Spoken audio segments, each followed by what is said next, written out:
Hey everybody, how you doing? Welcome to Fatso Radio. This episode of Fatso Radio and every episode of Fatso Radio is brought to you by Volpe Martial Arts. Volpe Martial Arts is KW's hottest, newest Kung Fu and Hapkido martial arts school, folks. My brother, Sifu Adam Volpe, brings you his lifelong passion, lifelong skill, lifelong commitment to the sport, to the martial art, 6 days a week, 5 days a week. Check it out, volpemartialarts.com.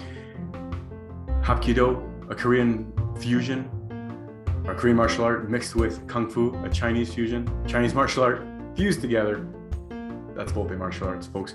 Self-defense, forms, weapons, fitness, discipline, you name it. Check it out, volpemartialarts.com. This episode, folks, the house stuff is over. We still got to pack, we still got to get ready for in a couple months or so, but all that stuff is over. Now it's back to getting on track back with diet, getting on track back with your exercise. My exercise, me personally, again, I'm not a doctor, not giving you medical advice, but do your best. I love you all. That's it. We're going to talk about that. We're going to talk about the convoy, we're talking about freedom. I love you all. Peace. Fatso Radio.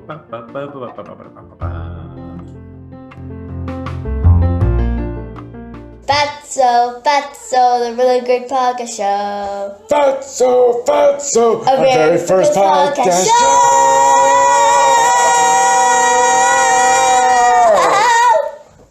Hey everybody, welcome to Fatso Radio. How you doing?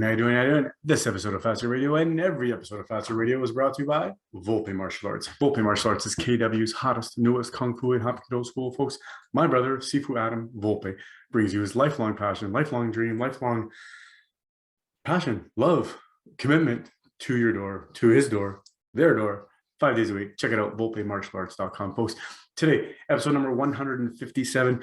The stuff of the house is done. Now we got to pack. Great. The house is sold. Great. Now we got to pack and we got to move in another month and a bit. So back to regular life, folks.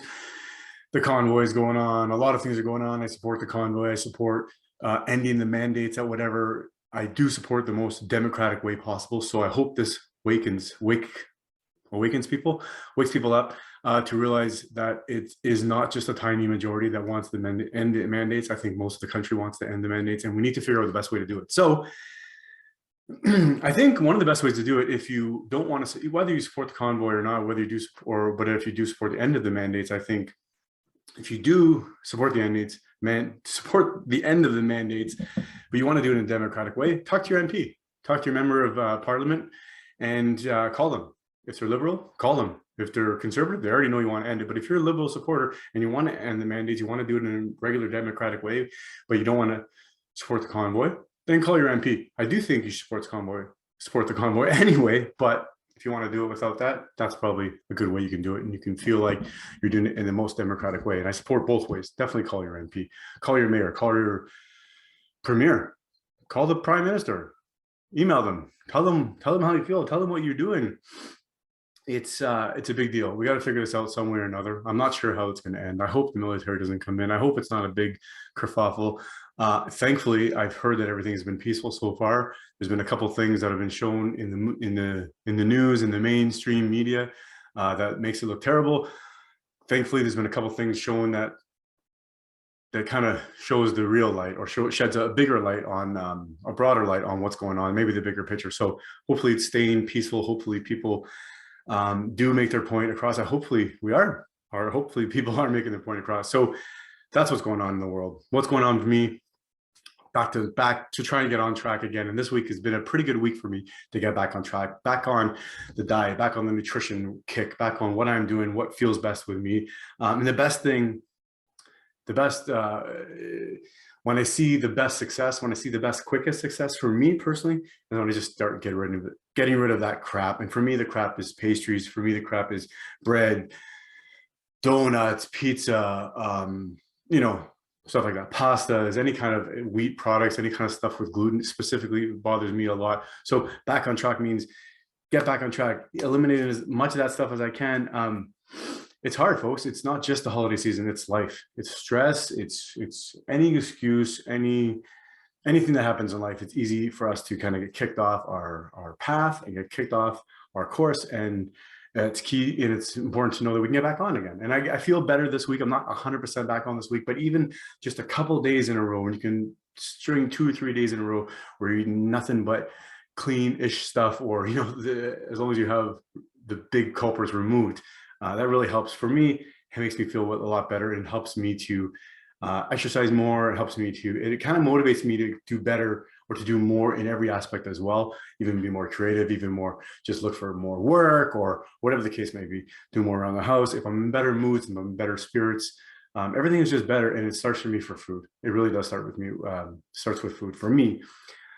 But again, it's hard because it is a struggle, at the same time as I can say, as long as I eat the right food, I'm on the right path.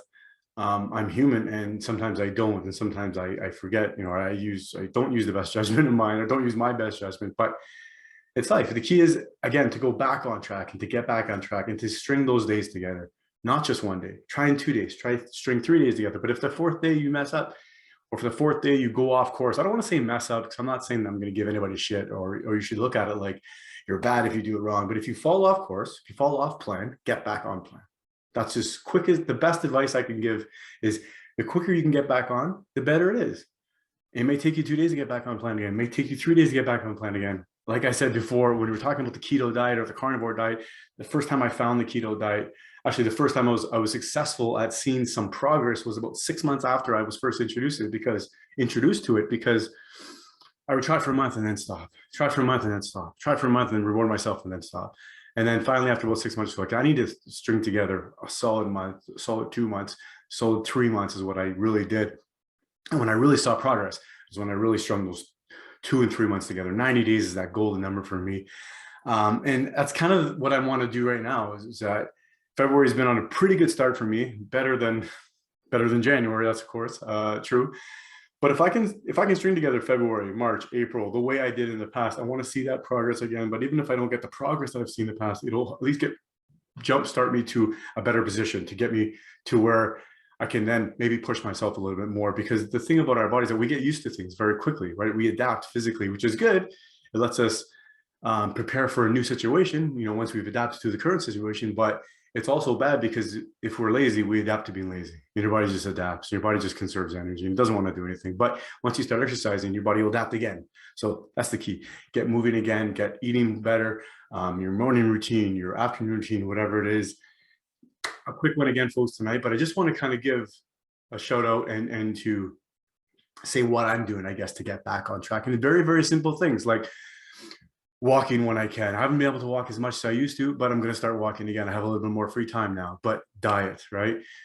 For me, to get back on swing of things, or to get back in the swing of things, or to get back on track, is almost for me the same method or the same recipe as if I had a cheat day. Fast if I can for most of the day, and that my first day back on track, or whenever I can fast for a whole day and then eat supper only, I feel like that day is a win for me, because I haven't snacked all day, and it's hard. It's hard, but it's also it's a win. For me, I'm very successful if I can go all day without eating, right? But if I do that for a while, do it for a week or two, get back on track, do it for a month or so, then it's not even hard anymore. It's still successful, or still as important not to snack, I think, because you don't want to mess with your blood sugar, but it gets easier as time goes on. So enough about that. I really I'm happy, but I'm still struggling. The winter is part of it, the mental, the being at home, being surrounded with all this COVID bullshit, with just trying to figure out what's going on. The weather, shoveling. Shoveling's been great, actually. On one in a kind of like a ironic sense, but I guess whatever, in a great twisted silver lining, or whatever you want to call it. Exercise is that. Shoveling has given me a lot of exercise. It's not a lot of time, maybe 10, 15 minutes a day, or, every time I go out there, maybe it's only 10 or 15 minutes, sometimes a half an hour each time. And the other day I went out twice or 3 times because we had a lot of snow, but it's been a great way to keep me active. It's for some people, not only some people, for me, it's as well, it's hard. Shoveling snow is really hard. Up here in Canada, we get snow and it's pretty heavy. Down in Southern Ontario here, we get snow and it's pretty heavy. It's pretty, it's pretty wet at times. So wherever it's heavy snow or light snow, or wherever you are, shoveling is hard work, and oftentimes there are heart attacks throughout the winter due to shoveling, accidents or incidents or whatever. So shoveling it's no walk in the park. Shoveling snow, that is, or shoveling anything, shoveling shit, shoveling sand, shoveling whatever you got to shovel. It's heavy, it's backbreaking, it's hard on your arms, it's hard on your legs, it's hard on your cardiovascular system. But on the flip side of that, it's a good workout. So if you can pace yourself, if you can use that in a way that will, use a chore like training. That's the best advice I've ever heard in my life. I don't even know where I heard it, but years and years ago, it's like I heard that, walking upstairs. You're going to walking upstairs. If you're home all day, you're going to be walking upstairs while you're doing your chores. Use that as an exercise. Walk upstairs, do that. Or you're going to be, lifting some buckets of something to do something. Use that as a chore. Use it as an exercise. And you can do that in many different ways. I don't really know what I'm getting into right now, but what I'm basically mean is do that a little bit of movement that gets you going again. That movement, that exercise, or those exercises that are sustainable, that you can do for months and months on end, that you can do for the rest of your life. Because something like walking, this is why I always go back to walking, but something like walking is amazing because you can do it forever. And I actually encourage you to do it forever because it's healthy. It gets you outside. It gets you exposed to vitamin D. My goodness, how important vitamin D is. We're not really talking about that much these days. And I think, in fact, we should be talking about it more. Many experts have cited the notion or the concern that we're not talking about vitamin D. We're not talking about these comorbidities, and low vitamin D is a very chronic issue that the Americans have, average Americans, average Canadians have. So vitamin D is important. Get out there, get sun exposure, take your hat off, roll up your sleeves, let the sun touch your body, your skin for 10 minutes, 15 minutes, cover up again, but let them have that over and over again, because you want that 10-minute exposure, that 15-minute exposure to the sun to help you build vitamin D. Your body produces vitamin D. It gets the sun rays from the sun, using cholesterol from your skin. That's a very important part as well. If you don't have a high level of cholesterol, high enough level of cholesterol in your blood, in your body can't produce that vitamin D that's so important. And to fully utilize the benefit of the sun makes everything on earth grow. Of course, it's going to benefit us as well, right? So get that sun exposure, drink water, have salt, eat fatty meat, go for a walk. I don't know what else to tell you.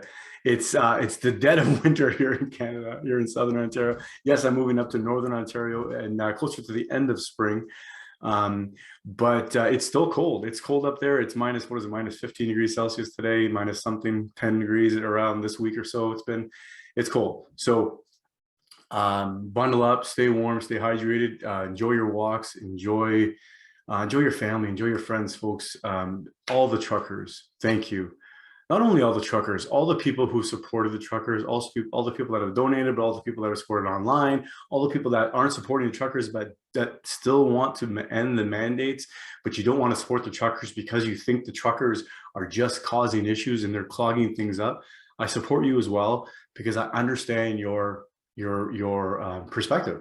I understand there's truth. There's truth in the idea that they're clogging up the system and that's disruptive. Yes, it's truth. There's truth to it. And it's true that clogging up the system, clogging up the traffic is disruptive to the system. But sometimes you need to be disruptive. I'm not saying we should be violent. I'm not saying we should be profanic, or I'm not saying we should be belligerent. I'm not saying we should be rude, but we should be polite. We should exercise our rights and we should voice our opinion. We should speak when we need to speak. And now is the time when we need to speak. This is one of those occasions. I don't know what's going to happen with these with the mandates. I don't know what's going to happen in response to the convoy, in response to more protests that are supposed to be coming or apparently coming this weekend and other weeks coming up. Cities all over the country, all over the world, people are bounding together and they're trying to do this. They're trying to unite, and I understand why they're trying to unite. This is enough. Enough is enough. For 2 years, people have been saying we shouldn't be doing this, and the same people are being screaming for 2 years, right? Not only those people, a lot more people now are screaming, right? If it was just a fringe minority 2 years ago, maybe there's truth to that, because I was a fringe minority 2 years ago. If I thought I wasn't going to get the shot, a lot of people thought, why in the world would you not get the shot? Okay. After that, it was, well, if you don't want to get the shot, that's fine. Then the next question was, well, why are you against the mandates? I'm like, well, wait a second. At first, you were asking me if I was going to get the shot. Now you're saying it's mandated. So why did you not mandate it in the first place? Well, because you just can't do that. Oh, okay, but now they can. And there's no justification on why they can do that. And there's no justification on why they did do that. Or first of all, how they can do that, and no justification on why they did do that. Because even with a Medical Emergencies Act, or even with a War Measures Act for that reason, you can't circumvent, you can't surpass certain rights or freedoms that are, unalienable to us, or that certain rights or freedoms that you can't take away. If something is considered a right or a fundamental freedom, and that cannot be taken away, then it cannot be taken away. You can have measures in place that can maybe limit those, but you can't take those away. And in fact, and that's what people are fighting for. They're saying, well, yeah, it's no big deal, just take the shot. Well, it's not that it's no big deal, just take the shot. And it's also not, the issue is not surrounded that, hey, it's just truckers that don't want to take the shot. It's not at all. Most truckers have taken the shot. Truckers are being the voice now for people to say, regardless of you taking the shot or not, let's end the mandates. Let's end the mask mandates. Let's end the vaccine passport mandates. Let's end any mandate that tells anybody what to do. Every option has been available. Every avenue has been available now for months, for over a year. Any shot you want is now available. There's been proof now that these clinics that they're setting up for children to get shots are empty. It's a ghost town. They open up a clinic to have kids 5 to 12 get a shot because they're pushing to younger and younger, which aren't needed. It's clearly shown in studies that it's not needed. History will show you that it's not needed, but they say it's needed, and they open up these clinics, and there's nobody in these clinics. 1 or 2 people show up. Why? The people who wanted to get it, they got it right away. People who don't want to get it, they're not going to get it. I think it's come to a time right now, or come to a point where whether any age group, I really hope they don't suggest this for infants below 5 and under. I really hope they don't, because that's truly the pinnacle of experiments on the most vulnerable. This youngest of our children, I don't think we should be experimenting with, but I'm not a parent of a 4 or 5-year-old or younger, I'm a parent of a 5-year-old and over, and I don't want to do it, but that's my own opinion as well. That's something me and my wife have to fight over. The truth is, you're never going to know what to do for your kids. The government's surely not going to know what to do, but you're going to know better. Trust yourself. If you're a parent, I'm sure you don't need me to tell you to trust yourself if you're a parent, but if you are a parent that's afraid, you're not alone. If you are a parent that doesn't know what to do, you're not alone. But talk to your parents, talk to your grandparents, talk to your aunts and your uncles, because I'm not even sorry to say this, but the fact of the matter is that they all care about you. Even I care about you more than your government cares about you. The government is not in a position to care about you when they will change seats every 4 years. If someone is in a position where they are not obligated to care for you in 4 years from now, how much do they really care for you? Right? When it's their job. It's a different story. It's a different story. So I hope people rely or more open to their friends and their family's perspective a little more in the future. Maybe this is one of those episodes where I plead with you to say, talk to your friend, talk to your family member that is against it. Figure out why they're against it. If they're against it just because of the fundamental freedom reason why, figure out why. And what I hear back a lot of times is, well, why is your freedom more important than my protection? And it's hard to unpack that one, because it starts with the supposition, or it starts with the automatic acceptance that if I don't get the vaccine, I'm putting you in danger, you person B. And that's not 100% true. If that was the case, if just being unvaccinated means I would get COVID, then that would be true. That would be true. If anybody who doesn't get the vaccine gets COVID and then transmits it to everybody who is vaccinated, then I could say people who are not vaccinated are selfish. You would be able to probably say that with pretty good accuracy, because it makes sense logically. But my vaccination doesn't affect your vaccination status, right? Okay, we established that. No, you still get vaccinated whether I do or not. Okay. So then whether I do or not doesn't affect you. And in that case, it's not to protect me. It's just to protect yourself, which someone could say it's selfish, but I don't care if it's selfish or not. You should be selfish in your own medical concern at times. You should also take care of other people. So I understand the idea of it, but because that's not the case, and because they lied to us with it, the truth needs to be pounded out. And this same truth has been pounded out for months and months and months. And people have been talking about this, the same argument, how we weren't protecting us to begin with, right? Or sorry, an unvaccinated person wasn't dangerous to a vaccinated person, and even in day one. And we're certainly not a danger to the vaccinated person today. So how do we make sense of that? How do we connect that? What politician is going to make sense of that and say, yeah, you're right? No, not me. I don't care about me, but what politician is going to say, yeah, we were wrong. This is the case. What medical politician, medical professional is going to say, yeah, you know what, we learned this now. they won't say that they've made a mistake. What they'll say is now because of this new information, we're going to change this direction. And that's important and that's fine. But when that happens, it needs to move swiftly, you know, and it needs to move. And we just can't drag our heels with it. We need to move. So I think the time has come now for us to, I think the time now has come to us to lift the mandates, to lift all the restrictions federally as well. I mean, it was a mistake, I think. Constitutionally, it was a mistake. Against our freedoms, it was a mistake to make federal employees get vaccinated, but they'll figure it out in court and all the lawsuits. When the government has to pay all these lawsuits out, they'll figure it out. And then when the government changes its policy in 3 months from now or 2 months from now, or maybe next week, if he smartens up, then maybe these people will get back to work and maybe they'll get rehired again if they've lost their job, heaven forbid. But if not, the lawsuits will take care of themselves. That's how it happens. Because if he's going to be a smartass about just throwing his powers around, doing whatever he wants in his drunken kind of stupor, his delusion, then he's gonna just pay the consequences. But my big question is, and here's my question for you. I want to wrap it up here. Is he going to resign? Is he going to face another election? Because the Conservatives now have ousted O'Toole and have now elected an interim leader, Candace Bergen, I believe. If I'm saying her name right, Candace Bergen, she's amazing. I think she's from Manitoba. I can't remember where, but somewhere in Manitoba. Amazing, Candace. She's strong. She put the government in their place a couple of days ago, basically saying how it's hypocrisy what Justin Trudeau says over and over again. He's hiding. He doesn't excuse his own behavior, and then he calls people racist and he calls people all these different names, and it's ridiculous. I mean, for a guy to wear blackface at least 3 times and call people racist when they're not racist, it could only look like you're trying to show that you're not racist to cover up your racism, or it could only show that you're trying to move the target because, hey, don't look at me. I don't know what it is, but I don't know how it's going to end. But here again, my question to you is, email me, fatsoradio@gmail.com. Is he going to resign? Are the Conservatives going to call an election? Now's the time to call an election, folks. I thought 6 months ago was the time to call an election, and I thought they would lose in at least a minority, maybe a majority. I was wrong, terribly wrong. They won again in a minority. Ridiculous. But now is the time. Now is the time to get him out of there. I feel like we're going to look back when he's out of power, and even the people that were liberal are going to say, holy shit, I can't believe I voted for him. I voted for him the first time. So I am to blame for getting into power. And many of you are to blame for getting him into power here in Canada. But you're not to blame. I'm not going to point fingers at you. It's not your fault. Even if it is, it doesn't matter. That's politics. We don't know who we're going to vote for. We don't know what the outcome is. I vote for this guy tomorrow. He changes his ways. And then, so you know, he becomes this power crazy guy.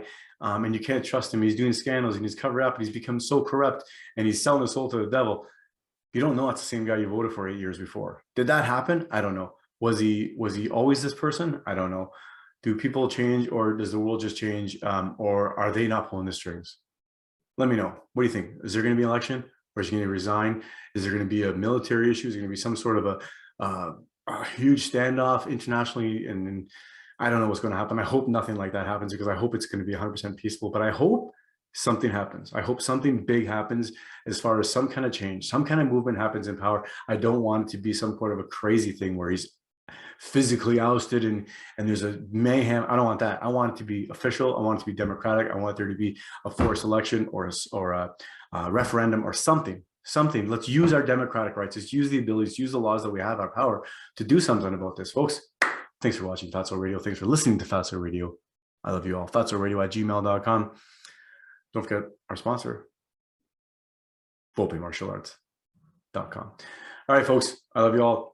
February 4th. Wow. Hope you have a good February. Again, February, March, April. These are my 3 months. I'm going to try and put it on. I'm going to try and put it on so I can take it off. You know what I mean? I love you all. My daughter's going to say thanks for listening. And my other daughter's going to sing the theme song, which she probably sang already. I love you all. I appreciate everybody. Thanks for watching. Thanks for listening. Thanks for subscribing. Please do. Please share. Please get the word out. I love you all. If you want to be on the show, let me know. I love you all. Peace. Let's say bye to everybody. Bye. And we'll say thanks for listening. Say thanks for listening. Thanks for listening. Bye-bye. Fatso Radio, the really great podcast show. Fatso Radio, the really great podcast show. So get your butt and get in your chair. Don't eat your nails and don't pull your hair. We'll talk about chicken or talk about steak. We'll talk about fat, for goodness sake. Fatso, the really great podcast show. Fatso, our very first podcast show.